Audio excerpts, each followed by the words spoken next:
Kenapa makin banyak anak muda terlihat baik-baik saja, tapi diam-diam hancur di dalam? Sejak kecil, ketika anak banyak bertanya, seringkali justru dianggap kelainan, dibilang cerewet, bahkan ada yang sampai dibawa rukyah. Padahal itu tanda otaknya sedang berkembang. Itu tanda dia sedang menuju cerdas. Imajinasi pun dibatasi. Anak suka bola, gambar karakter sepak bola dijadikan sampul buku karena bangga dengan hobinya. Tapi di sekolah disuruh ganti sampul coklat. Katanya biar seragam. Semua harus sama, semua harus patuh. Bakat pelan-pelan dipinggirkan, nilai akademik jadi satu-satunya ukuran. Di rumah pun tak selalu lebih baik. Dalam urusan pendidikan, banyak orang tua kurang memahami tekanan anak. Ironisnya, justru anak yang dituntut harus mengerti orang tua. Anak harus kuat, anak harus nurut, anak harus paham keadaan.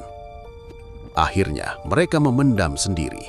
Tekanan menumpuk, depresi meningkat, dan belakangan ini kita sering melihat kejadian-kejadian memprihatinkan yang viral di media sosial. Mungkin yang mereka butuhkan bukan dimarahi, bukan dibandingkan, tapi didengar, dipahami, dipeluk. Karena satu anak yang merasa dimengerti bisa terselamatkan dari keputusan yang tak bisa diulang lagi.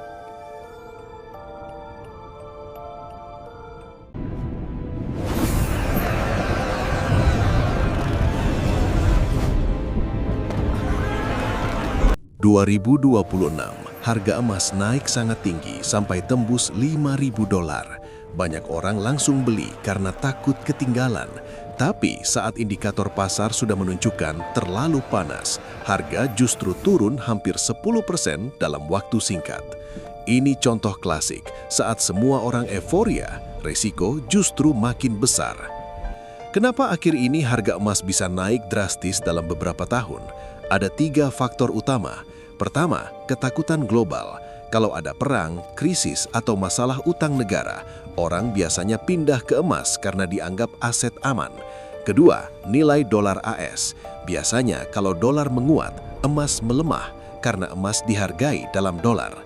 Ketiga, suku bunga real AS. Kalau bunga obligasi tinggi dan menguntungkan, investor lebih pilih obligasi dibanding emas.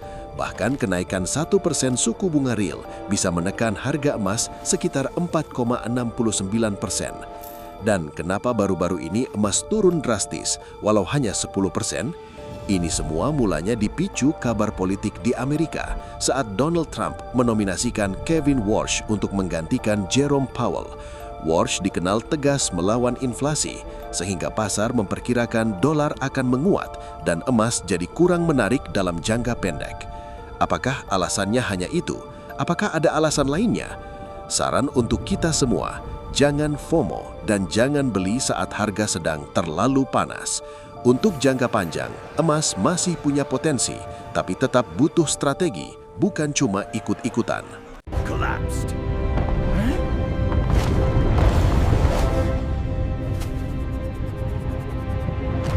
Kalau Anda diserang begal, lalu Anda melawan dan pelakunya tewas, apakah Anda pahlawan atau malah jadi tersangka? Beberapa waktu lalu, publik ramai membahas kasus seorang suami yang mengejar penjamret setelah istrinya dirampas.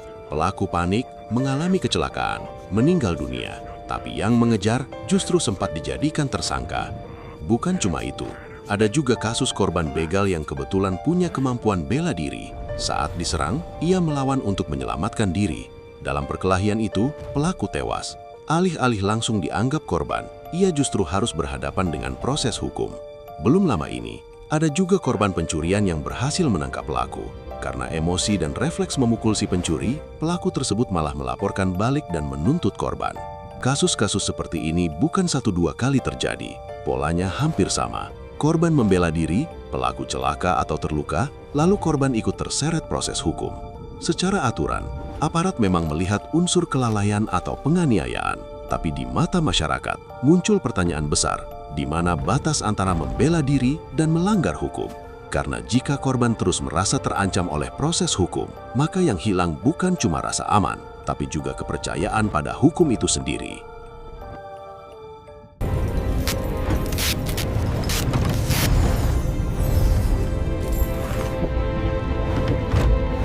10.000 triliun hilang dalam 10 tahun. 3 gerai mewah disegel. Ada apa sebenarnya? Pemerintah menyegel gerai Tiffany & Co. di pusat perbelanjaan ternama karena dugaan pelanggaran impor. Masalah utamanya praktik under-invoicing, yaitu nilai barang impor dilaporkan jauh lebih rendah dari harga aslinya agar pajak yang dibayar lebih kecil. Perhiasan bernilai miliaran rupiah bisa dilaporkan hanya ribuan dolar. Akibatnya, negara kehilangan pemasukan besar. Data yang beredar menyebut potensi kerugian bisa mencapai 40 miliar dolar AS per tahun atau sekitar 670 triliun rupiah. Dalam satu dekade, angkanya disebut menembus 10.000 triliun rupiah. Dampaknya terasa ke masyarakat. Saat pajak dari barang mewah bocor, negara mencari pemasukan dari tempat lain. Utang bertambah, pajak rakyat naik, harga kebutuhan ikut tertekan. Pemerintah kini didorong mempertegas bea cukai dengan teknologi dan pengawasan ketat dan menghentikan mafia-mafia cukai yang merugikan negara. Jika kebocoran dibiarkan, yang dirugikan bukan hanya negara, tapi kita semua.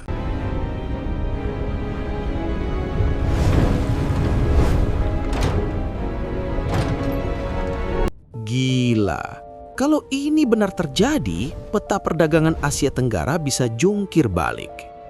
Indonesia dikabarkan berhasil mengamankan tarif ekspor 0% ke Amerika Serikat. Artinya, produk seperti sawit, kopi, kakao, tekstil, sepatu, hingga komponen elektronik bisa masuk pasar AS tanpa beban pajak tambahan. Di saat negara lain masih kena tarif belasan bahkan puluhan persen, Indonesia justru dapat jalur bebas hambatan. Kalau tarif benar-benar 0%, harga produk Indonesia otomatis lebih murah dan lebih kompetitif. Dampaknya, pesanan bisa melonjak, pabrik bisa pindah ke Indonesia, dan lapangan kerja bisa terbuka lebar. Sawit makin mendominasi, tekstil dan alas kaki bisa banjir order. Tapi pertanyaannya, apakah semudah itu? Dalam politik dagang global, tidak ada yang benar-benar gratis. Jika satu pihak terlihat sangat diuntungkan, biasanya ada kepentingan besar yang sedang dimainkan di belakang layar. Apakah ini murni kemenangan ekonomi atau bagian dari strategi geopolitik yang lebih besar? Kalian tahu sendiri kan, Amerika liciknya bagaimana?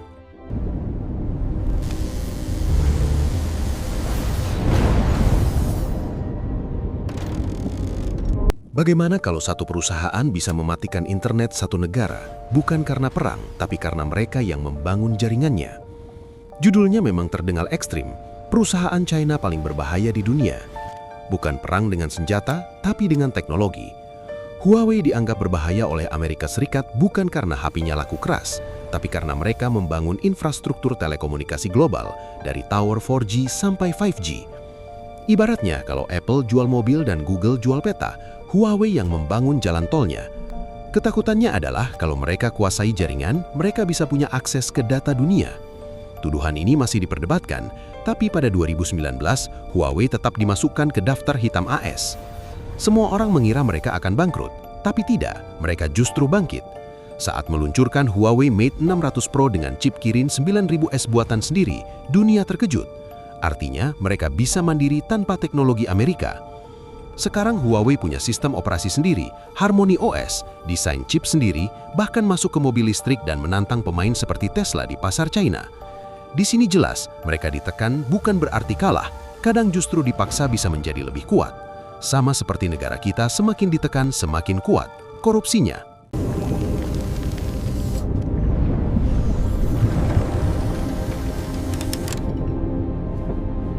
Ini kisah sukses Albaik, restoran ayam goreng asal Arab Saudi yang nilainya disebut tembus 100 triliun rupiah lebih. Berdiri tahun 1974 di Jeddah oleh Syakur Abu Ghazalah. Setelah beliau wafat, bisnisnya dilanjutkan dua anaknya yang lulusan teknik sipil. Mereka membangun usaha ini bukan seperti koki, tapi seperti insinyur. Semua serba sistem, presisi, dan terukur. Strateginya unik. Selama puluhan tahun, Albaik cuma buka di beberapa kota seperti Jeddah, Mekah, dan Madinah. Tidak buru-buru franchise ke seluruh dunia. Hasilnya jadi langka dan selalu diburu jemaah haji dan umroh. Titik balik besar terjadi tahun 1998. Pemerintah Arab Saudi meminta Albaik membantu mengatasi konsumsi jutaan jemaah haji di Mina dekat Mekah. Tantangannya luar biasa, ratusan ribu porsi harus siap dalam waktu per menit. Iya, kamu gak salah dengar, per menit. Mereka juga menguasai sendiri rantai pasok dari bahan baku sampai distribusi. Semua mereka bikin sendiri, sehingga harga bisa tetap murah, sekitar 10 rial, tapi kualitas terjaga. Satu cabang bahkan bisa jual setara 20-30 gerai fast food seperti KFC dan McDonald.